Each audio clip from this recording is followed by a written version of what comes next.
दोस्तों नमस्कार। दोस्तों एक बहुत बड़ा अपडेट आया है, तो मैंने सोचा कि वो अपडेट आप लोग के साथ में शेयर कर दूं। दोस्तों जैसा कि आप लोग सब जानते हैं, अरविंद केजरीवाल शराब घोटाले मामले में जेल में बंद है। उसके ऊपर ईडी का भी चल रहा है केस और सीबीआई का भी केस चल रहा है। तो ईडी के मामले में सुप्रीम कोर्ट से उनको अंतरिम जमानत इंटरिम रिलीफ मिल चुका है। लेकिन जो सीबीआई के मामले, सीबीआई ने जो उनके ऊपर मुकदमा कर रखा है, जो इसमें जो शराब घोटाले के मामले में, तो अरविंद केजरीवाल ने उस गिरफ्तारी को किया है कोर्ट में चैलेंज। तो उस चैलेंज को सेशन कोर्ट में मिल गया है रिजेक्शन। हाई कोर्ट में उनकी ज़मानत रिजेक्ट हुई है। अब उन्होंने सुप्रीम कोर्ट में अपील दायर की है उन बेल के लिए। और जैसा कि सब जानते हैं, सुप्रीम कोर्ट अरविंद केजरीवाल के ऊपर कितने मेहरबान होते हैं। सुप्रीम कोर्ट तुरंत इस मामले की मतलब कि अभी 2 दिन पहले ही शायद उनके वकील जो हैं अभिषेक मनु सिंघवी ने सुप्रीम कोर्ट में बेल एप्लीकेशन के लिए फ़ाइल किया। और इस देश में जहां हज़ारों लोग, लाखों लोग न्याय के लिए भटकते रहते हैं, उन्हें न्याय नहीं मिलता है, सालों साल बाद न्याय मिलता है। जब न्याय मिलता है तो मैंने तो कई केस में ऐसा सुना है कि न्याय जब तक मिलता है तब तक वो आदमी मर चुका होता है। जहां न्याय मिलना इतना मुश्किल है, जहां न्यायालय इतना संवेदनहीन है, वहां सोचिए अरविंद केजरीवाल जैसा भ्रष्टाचारी को, अरविंद केजरीवाल जैसा दुराचारी को सुप्रीम कोर्ट इतना जल्दी जल्दी सुनवाई के लिए डेट्स दे देता है। सोचिए इस देश में न्याय का क्या व्यवस्था है। और मुझे पूरे तौर पर यकीन है कि कल माननीय सुप्रीम कोर्ट अरविंद केजरीवाल को जमानत दे देगा सीबीआई के भी मामले में। मुझे जहां तक लग रहा है, जिस तरह से सुप्रीम कोर्ट का अरविंद केजरीवाल के प्रति रवैया रहा है, मुझे लगता है कि उनको बहुत जल्दी जमानत कल मिल जाएगी और फिर केजरीवाल बड़े फक्र के साथ बाहर निकलेंगे। 15 अगस्त को दिल्ली में झंडा फहराएंगे और भाषण से पता नहीं क्या क्या बोलेंगे।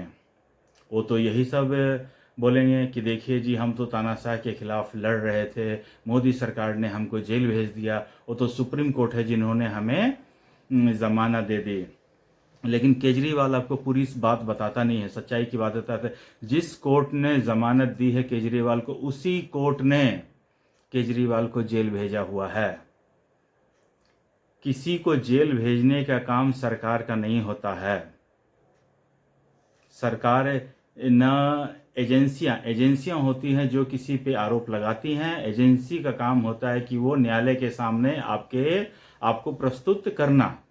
उसके बाद आपके वकील की कितना टैलेंट है, कितनी काबिलियत है, इस पे डिपेंड करता है कि आपको बेल मिलता है या जेल मिलता है।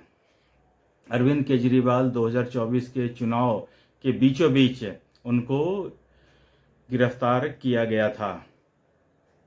तो सुप्रीम कोर्ट ने उनको चुनाव प्रचार करने के लिए इंटरिम बेल दी थी। और सोचिए केजरीवाल बाहर निकलकर, जबकि सुप्रीम कोर्ट ने बेल में लिख रखा था कि आप इस मैटर पर बाहर कुछ नहीं बोलेंगे। लेकिन न्यायालय तो पता नहीं न्याय की देवी की आंखों पे पट्टी बंधा होता है, ये तो मैंने देखा है। लेकिन कोर्ट में तो न्यायाधीश महोदय खुद पट्टी बांधकर बैठ जाते हैं। उनको वो बहुत भेदभाव करते हैं, मुझे जहां तक लगता है। जिस तरह से न्यायाधीश ट्रीटमेंट देते हैं अरविंद केजरीवाल को या किसी बड़े वकील को, मुझे नहीं लगता है कि इस देश में न्याय सबके लिए बराबर है।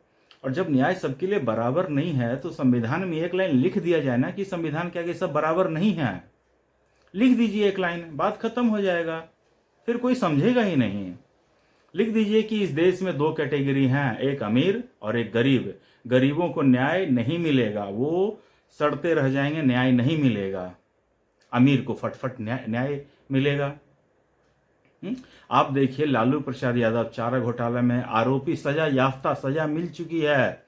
लेकिन वो अपने हेल्थ के ग्राउंड पर जेल से बाहर घूम रहा है, रैलियां कर रहा है, पॉलिटिकल पार्टीज कर रहा है, यहाँ जा रहा है, वहाँ जा रहा है, लेकिन मिलॉर्ड को नहीं दिखता है। मिलॉर्ड ने तो पट्टी बांध रखी है अपनी आंखों पर, न्याय की देवी की पट्टी खोलकर खुद बांध लेते हैं कि हमको तो कुछ दिखता नहीं है भैया।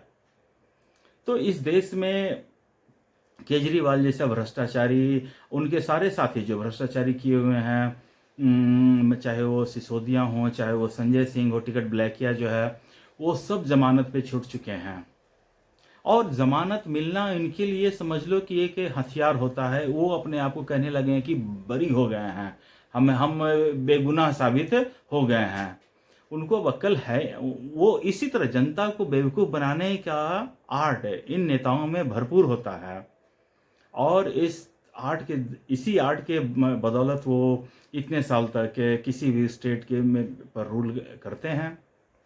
सोचिए, कल अगर केजरीवाल को ज़मानत मिलती है तो उनकी माँ की, उनकी बहन की, उनकी बेटी की, उनकी बीवी की कितनी इज्जत बढ़ेगी। और पहली बार ऐसा होगा कि दिल्ली में अगर कल ज़मानत मिली तो पहली बार ऐसा होगा कि दिल्ली पर कोई जमानती भ्रष्टाचार के आरोप में जमानत पर रिहा हुआ आदमी भ्रष्टाचारी झंडा फहराएगा। आज तक ऐसा कभी इतिहास में घटना घटित नहीं हुआ था। ये तो हुआ एक पहलू। दूसरा पहलू भी है, अगर केजरीवाल को जमानत नहीं मिली तो क्या होगा? अगर केजरीवाल को कल जमानत नहीं मिली तो भी उसकी एक गति नहीं होगी। बीजेपी वाले और जितने भी जो भी हैं, उनके अपोनेंट वाले जो भी हैं, जैसे दिल्ली कांग्रेस वाले, उनको एक गत नहीं छोड़ेंगे, केजरीवाल की धज्जियां उड़ा के रख देंगे। तो अब देखिए सुप्रीम कोर्ट का निर्णय किस ओर जाता है, सुप्रीम कोर्ट का कल इस मामले में रुख क्या रहता है।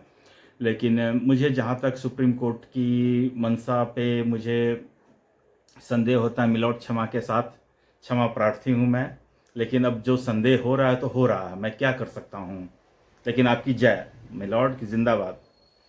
इतना कहने के साथ ही दोस्तों, मैं ये अपना अपडेट अभी यहीं पर समाप्त करता हूँ। आप अपना राय दीजिए, और खुश रहिए, स्वस्थ रहिए, मस्त रहिए।